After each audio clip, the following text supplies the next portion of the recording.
भारत की राजनीति के इतिहास में शायद ये पहली बार हुआ है जब एक मामूली सा इंटरनेट मीम देखते ही देखते एक मैसिव डिजिटल मूवमेंट में बदल गया। आज के इस डीप एनालिसिस में ना हम इंटरनेट के उस डार्क साइबर पॉलिटिकल स्पेस को डीकोड करने वाले हैं जिसने सोशल मीडिया पर लिटरली तहलका मचा के रख दिया है। हम बात कर रहे हैं कॉकरोच जनता पार्टी की। आखिर कैसे आपके फोन के नोटिफिकेशंस रातों रात एक पॉलिटिकल सुनामी बन सकते हैं, चलिए पता लगाते हैं। अब यहां सबसे बड़ा सवाल यह है कि क्या यह सिर्फ बेरोजगार युवाओं का गुस्सा था जो मीम्स के रूप में बाहर आ रहा था, या फिर आपके स्मार्टफोन की स्क्रीन पर चलने वाला एक highly calculated digital warfare experiment. आप हर दिन जो रील स्क्रॉल करते हैं ना, क्या वो सच में ऑर्गेनिक यूथ फ्रस्ट्रेशन है या फिर आपको बस एक टूल की तरह इस्तेमाल किया जा रहा है? यह बहुत ही सीरियस बात है। Chapter 1 The Viral Meme Outbreak Ground Zero of the Digital Chaos। अगर हम इस पूरे आउटब्रेक की क्रोनोलॉजी को देखें तो डे 1 पर यह सब एक लोकल कोर्ट की कंट्रोवर्सी से शुरू होता है। कुछ विजुअल्स आए, कुछ गुस्से से भरे पोस्ट्स, लेकिन आप देखिए सिर्फ एक हफ्ते के अंदर #कॉकरोच जनता का एक मैसिव वायरल आउटब्रेक हो जाता है। एक एनिमेटेड कॉकरोच का सिंबल हर जगह फ्लैश होने लगता है और पहले महीने तक आते आते ये सिर्फ इंटरनेट तक नहीं रुका, इसने नेशनल प्रोटेस्ट की फुटेज की शक्ल ले ली और दूसरे महीने में तो literally total social media saturation, हर स्क्रीन पर बस यही छाया हुआ था। जरा इसके स्केल को इमेजिन कीजिए। Millions of youth screens flooded with political memes. मतलब लाखों युवा जो शायद फोन पर सिर्फ अपना टाइम पास कर रहे थे, उनकी डेली फीड अचानक से हाईली टारगेटेड पॉलिटिकल कंटेंट से भर गई। उनका पूरा डेली रूटीन हैक हो गया। और सीरियसली ये कोई इत्तेफाक बिल्कुल नहीं था। इतने बड़े स्केल को बिना किसी सिस्टम के ऑर्गेनिकली अचीव करना नेक्स्ट टू इम्पॉसिबल है। Chapter 2 unmasking the founder inside the digital war room. तो इस पूरे मूवमेंट के पीछे आखिर दिमाग किसका था? हमारे डॉक्यूमेंट्री ब्लूप्रिंट के हिसाब से इस डिजिटल केओस के आर्किटेक्ट हैं अभिजीत दिपके। और ध्यान रहे, ये कोई रैंडम सोशल मीडिया यूजर नहीं है, ये एक मॉडर्न पॉलिटिकल स्ट्रैटेजिस्ट हैं। आप इमेजिन करके देखिए एक डार्क साइबरपंक स्टाइल का इंटेंस वॉर रूम जहां कई सारी लैपटॉप स्क्रीन्स हैं, मीम एडिटिंग की टाइमलाइन चल रही हैं और एक कॉम्प्लेक्स पॉलिटिकल स्ट्रैटेजी बोर्ड लगा हुआ है। लिटरली वहीं से ये सब कुछ कंट्रोल हो रहा था। A calculated political strategy disguised as internet culture। ये कोट ना इस पूरे फिनोमेनन को एकदम परफेक्टली डिफाइन करता है। जो चीज़ हम सबको एक रैंडम फनी इंटरनेट मीम लग रही थी, वो असल में एक बहुत ही बारीकी से डिजाइन की गई पॉलिटिकल स्ट्रैटेजी थी। यूथ कल्चर को बस एक शील्ड की तरह इस्तेमाल किया जा रहा था। Chapter 3 The Funding Mystery Tracking the Digital Footprint। अब आप ही सोचिए, कोई भी कैंपेन जो नेशनल लेवल पे चल रहा हो, क्या वो बिना किसी बड़ी फंडिंग या रिसोर्सेज के चल सकता है? बिल्कुल नहीं। ये एक पूरी तरह से हिडन कोवर्ट नेटवर्क था।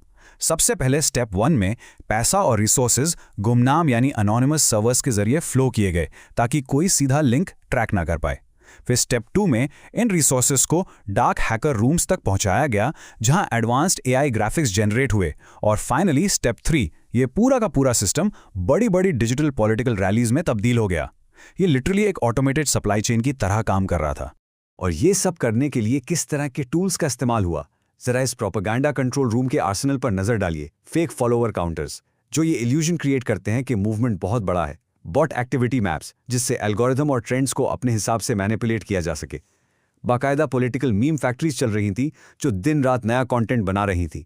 और साइबर वॉरफेयर डैशबोर्ड्स ऑपरेट हो रहे थे। हम यहाँ पूरी तरह से इम्पार्शियल होकर सिर्फ वही रिपोर्ट कर रहे हैं जो डेटा में सामने आया है। और ये साफ दिखाता है कि इस पूरे फिनोमेनन के पीछे एक बहुत ही तगड़ी एआई ड्रिवन मशीनरी काम कर रही थी। Chapter 4 national political connections from the internet to parliament. अब ये एक्सपेरिमेंट सिर्फ इंटरनेट या फोन की स्क्रीन्स तक ही लिमिटेड नहीं रहा। ये डिजिटल वेव सीधे रियल वर्ल्ड में क्रैश हुई और पहुंची देश की संसद तक। इस पॉलिटिकल शॉक वेव का असर देखिए। संसद में बाकायदा इस डिजिटल मूवमेंट पर डिबेट शुरू हो गई।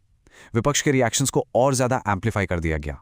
और सबसे इंटरेस्टिंग बात, नरेंद्र मोदी और अमित शाह जैसे बड़े राष्ट्रीय नेताओं के विजुअल्स को इस dark storm clouded digital environment का हिस्सा बना दिया गया। साथ ही बड़े सोशल मीडिया इन्फ्लुएंसर्स को भी इस नैरेटिव में एक्टिवेट किया गया। बिना किसी पॉलिटिकल साइड को फेवर किए ये ऑब्जर्व करना बहुत जरूरी है कि पूरे नेशनल पॉलिटिकल लैंडस्केप ने इस नई तरह के साइबर वॉरफेयर पर कैसे रिएक्ट किया। इस पूरे शिफ्ट को समझने के लिए ना जरा इन दो चीजों को कंपेयर कीजिए। एक तरफ है हमारा ट्रेडिशनल पॉलिटिकल एनवायरनमेंट जहां फिजिकल भीड़ होती है, नेता मन से भाषण देते हैं, और दूसरी तरफ है आज का नया सच, digital warfare overlays, holographic maps, AI data streams और मीम प्रोपगेशन। ये साफ बता रहा है कि आज के दौर में पॉलिटिकल टेंशन को मैन्युफैक्चर करने का पूरा तरीका ही बदल चुका है। अब असली युद्ध सड़कों पर नहीं बल्कि इस डिजिटल स्पेस में लड़ा जा रहा है। Chapter 5 Gen Z meme warfare weaponizing the smartphone.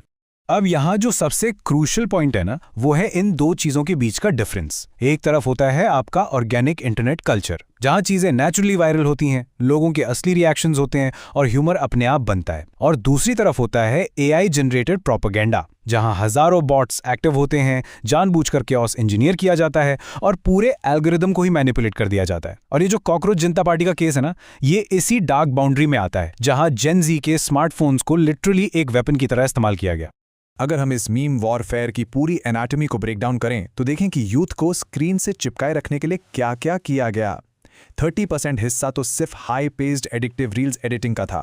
25% वो वायरल मीम टेम्पलेट्स थे जिन्हें आप बस एक क्लिक में शेयर कर सकें। 20% रोल उन इमोजी एक्सप्लोजन्स का था जो आपके दिमाग पर तुरंत विजुअल इंपैक्ट डालते हैं। और बाकी का 25% वो पूरी तरह से AI मैनिपुलेशन था। युवाओं की फ्रस्ट्रेशन को इतनी बारीकी से वेपनाइज किया गया कि वो बस स्क्रॉल करते रहें और जाने अनजाने में इस पूरे नैरेटिव का मोहरा बन गए।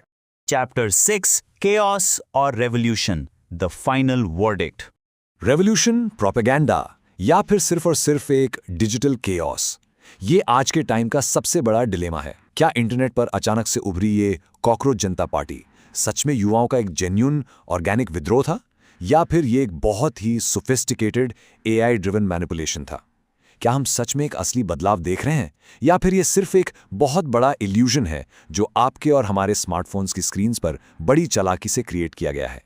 जब ये सारी डिजिटल धूल बैठ जाएगी ना, और जब आपकी स्क्रीन ऑफ होगी, तो आपको खुद से ये एक सवाल जरूर पूछना होगा, क्या ये एक रेवोल्यूशन है या फिर सिर्फ एक डिस्ट्रैक्शन? ये फैसला अब आपको करना है।